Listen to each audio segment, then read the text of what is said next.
তুমি কি কখনো এমন কিছু চেয়েছো যার জন্য তোমাকে ত্যাগ করতে হয়েছে সবকিছু? একজন রাজপুত্র, জীবন ছিল বিলাসে ভরা, কিন্তু তার হৃদয়ে ছিল এক অস্থিরতা।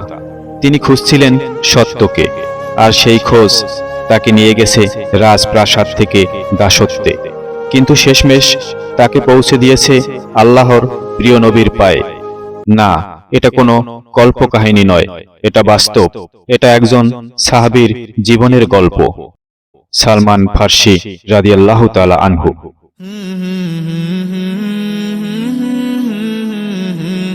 এই গল্প বদলে দিতে পারে তোমার বিশ্বাস, তোমার ধৈর্য আর আল্লাহর প্রতি তোমার ভালোবাসার দৃষ্টিভঙ্গি।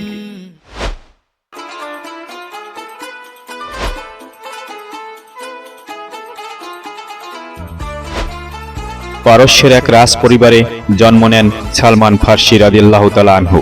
তার বাবা ছিলেন জমিদার, প্রতাপশালী আগুন পূজক। ছোটবেলা থেকেই সালমান ছিলেন ব্যতিক্রম। তার বাবা চাইতেন তিনি যেন তাদের পূর্বপুরুষদের আগুন পূজার ধর্মেই থেকে যান। কিন্তু একদিন সালমান দেখলেন কিছু খ্রিস্টান উপাসক। তার হৃদয় কেঁপে উঠল। এদের উপাসনা তো আমাদের ধর্মের চেয়ে অনেক আলাদা, অনেক বেশি যুক্তিসঙ্গত। তিনি গোপনে খ্রিস্ট ধর্ম গ্রহণ করলেন। এটাই ছিল সত্যের পথে তার প্রথম পদক্ষেপ। এরপর শুরু হলো সালমান ফার্সির দীর্ঘ যাত্রা, এক শহর থেকে আরেক শহরে, এক পবিত্র শিক্ষকের কাছ থেকে আরেকজনের কাছে। প্রতিটি শিক্ষক মৃত্যুর আগে বলতেন, আরো একজন আছেন, তার কাছে যাও। সর্বশেষ শিক্ষক বললেন, এই পৃথিবীতে এক নবী আসবেন। তিনি হিজরত করবেন দুই পাথুরে পাহাড়ের মাঝে ইয়াসরিবে। তার তিনটি নিদর্শন থাকবে। সালমান এই ভবিষ্যৎবাণী শুনে পুলকিত হন। তিনি রওনা দেন ইয়াসরিবের পথে।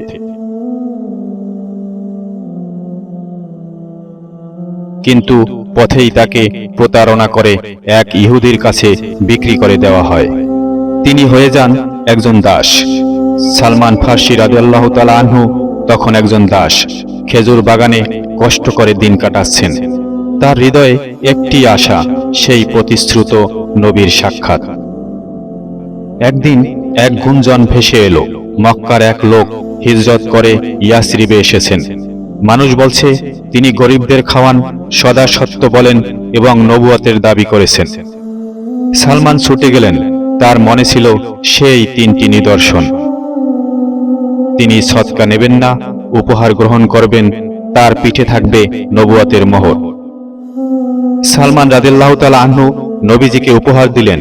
নবীজি তা গ্রহণ করলেন। সালমান সদকা দিলেন, নবীজি খেলেন না। এরপর তিনি নবীজির পিঠ দেখলেন, সেই মোহর, নবুয়তের চিহ্ন, যা শত পথ চলার পর অবশেষে তিনি নিজ চোখে দেখলেন।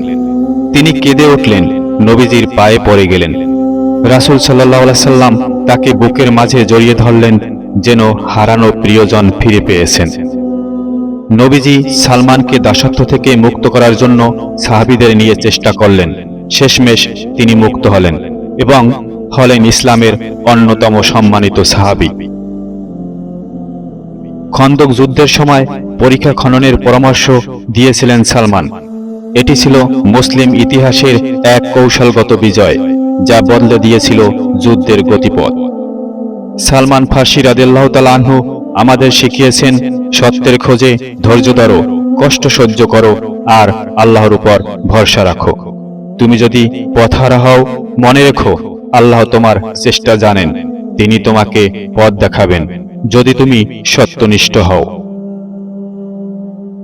প্রিয় দর্শক, সালমান ফার্সি রাদিয়াল্লাহু তাআলা আনহুর এই গল্প যদি আপনার হৃদয়ে স্পর্শ করে, তাহলে এই ভিডিওটি শেয়ার করুন, যেন অন্যের হৃদয়েও সেই আলো জ্বলে ওঠে।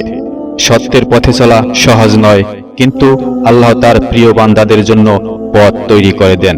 ইনশাআল্লাহ আপনার আমার জন্য তিনিই পথ খুলে দেবেন।